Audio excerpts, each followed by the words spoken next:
Hi good morning all. So happy Diwali first of all. तो आज की हम वीडियो स्टार्ट कर रहे हैं। Basically it is about Nifty का व्यू क्या है एंड ओवरऑल इक्विटी मार्केट्स का क्या व्यू चल रहा है। So if talking about Nifty, Nifty आज डेट है 1 नवंबर, तो दिवाली है। सो निफ्टी ने कल क्लोजिंग दी है 24,200 पे। कल काफ़ी डाउन ट्रेंड में थी, एक ही तरफ का ट्रेंड था, totally down trend. So now Nifty is trading at its की सपोर्ट लेवल्स। जो निफ्टी का सपोर्ट मैं देख रहा हूँ, if you can see on the chart, यहाँ पे आपको स्क्रीन पे दिख रहा होगा, हैव इट टेस्टेड।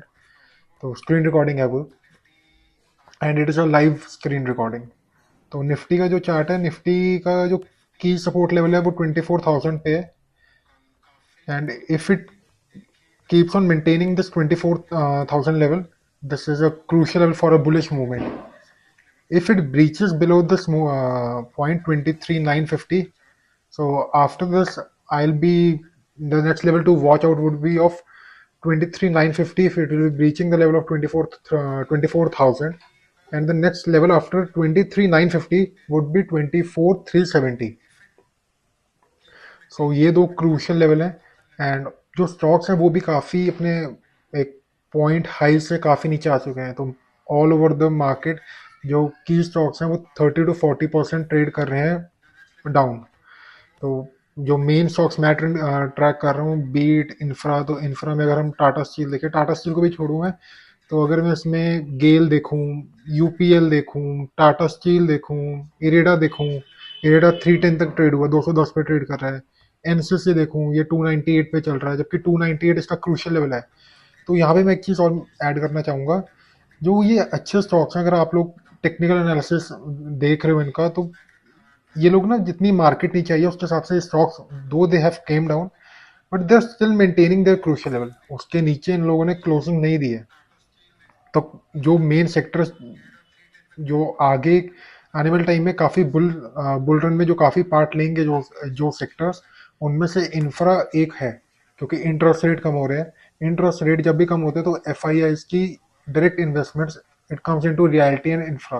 तो उनमें से इंफ्रा एंड रियलिटी सेक्टर में जो मेन स्टॉक्स हैं, they have are still maintaining their levels. Though अगर मैं एमसीसी की बात करूं, तो if I tell you in the percentage wise, तो ये ऑलमोस्ट 365 364.05 का हाई बना के 298 चल रहा है। 270 का इसने लो बनाया, तो नियर अबाउट 30% एक अपना डाउनफॉल दिया है। इसके अलावा टाटा स्टील देखो, steel authority of India limited देखो। सो ये बहुत बढ़िया स्टॉक रहेगा, इसका बिजनेस बहुत अच्छा है। सो अगर मैं सेल की बात करूं, तो मेरे एक क्लाइंट है, so he is into this construction and building. So उन्होंने उनसे मैंने बात करी कि सर ये इंफ्रा एंड मेटल में क्या लगता है, तो he is quite bullish and he is into this business. So we keep on discussing, like sometimes he is travelling to Ladakh, तो लद्दाख में उनके इन्वेस्टमेंट चल रहे हैं, उनकी प्रॉपर्टीज बन रही है। Sometimes he is travelling to Panchkula and all, वहाँ पे भी उनकी अच्छी एक इन्वेस्टमेंट चल रही है, पंचकुला में काफ़ी एक डेवलपमेंट हो रही है। तो उनसे मैंने पूछा टाटा स्टील या सेल, टाटा स्टील प्राइवेट है, स्टील अथॉरिटी गवर्नमेंट है। तो ही सेड मी कि सर अगर धंधे के बिजनेस के परस्पेक्टिव से देखना है तो स्टील अथॉरिटी, क्योंकि जो बिजनेस मैन है उसको काफ़ी अच्छा मार्जिन मिलता है। अगर क्लाइंट के परस्पेक्टिव से देखना है कि किसका लोहा अच्छा है, किसका प्रोडक्ट अच्छा है, तो प्रोडक्ट वाइज टाटा अच्छा है। एंड टाटा महंगा आता है, उसमें मार्जिन कम है, बट स्टील अथॉरिटी में मार्जिन अच्छे हैं। तो अगर हम अपना पोर्टफोलियो में रियलिटी और इंफ्रा देख रहे हैं, तो we can't be picking just one stock, we have to keep a mix of both the stocks, Tata Steel also and SAIL also.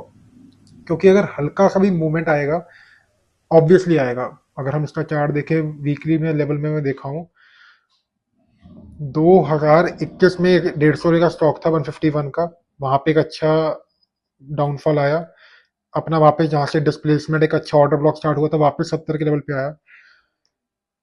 Steel authority 2007 में 296 था, बिफोर द 2008 रिसेशन। 2008 से गिरता गिरता 2011 में इसने एक फिर रन दिया, देन इट क्लोज ने वो 220 लेवल्स, वहां से फिर डाउनफॉल आया। एंड जो एक अच्छे इसने लेवल, एक अच्छे वॉल्यूम्स आना स्टार्ट हुए हैं, ये 2019 2020 से स्टार्ट हुए हैं। 2012 से 2020 तक एक्यूमुलेशन हो रहा था, ठीक है। I was talking about Nifty. तो जोन से sectors, the sector which will be supporting Nifty to go from 25 to 50,000। हमेशा तो नहीं एक सेक्टर भाई 25,000 तक लेके आएगा और वही 50 तक लेके जाएगा, इकोनॉमी को रोटेशन होगी ना। सो वो रोटेशन को टारगेट करने के लिए रियलिटी एक बहुत अच्छा सेक्टर रहेगा। रियलिटी में से भी हमें स्टॉक्स चूज करने पड़ेंगे। तो अभी निफ्टी की बात कर रहे हैं, तो निफ्टी का एक काफी अच्छा क्रूशियल लेवल है 24,000 का। If it breaches 23,950, the next level to watch would be 23,370। After this you will जो 23,370 का, and till the point it is maintaining, it is Nifty remains above 24,000, I am creating a long position. Targets are of 24,400 से 24,450। ये एक अच्छे feasible levels हैं। If it surpasses 24,500, जो एक crucial level है to again for the bull run to start, जो बहुत मुश्किल है। 24,500 को अगर ये क्रॉस करता है तो we can keep a target of then वो स्टॉक्स की तरफ बाइंग। जब तक 24,500 तक तो बिल्कुल भी इंडिविजुअल स्टॉक्स में बाइंग नहीं करनी है। सिर्फ ऑप्शंस, फ्यूचर ट्रेडिंग, इंट्राडे ये करो। डिलीवरी में कोई स्टॉक्स में उठाओ, उठाना है तो छोटी छोटी क्वांटिटी, लाइक जो सेक्टर्स अच्छे परफॉर्म करेंगे उनके साथ कीप ऑन एडिंग। 24,500 क्रॉस करता है तो 24,900, 24,950 यहाँ जी।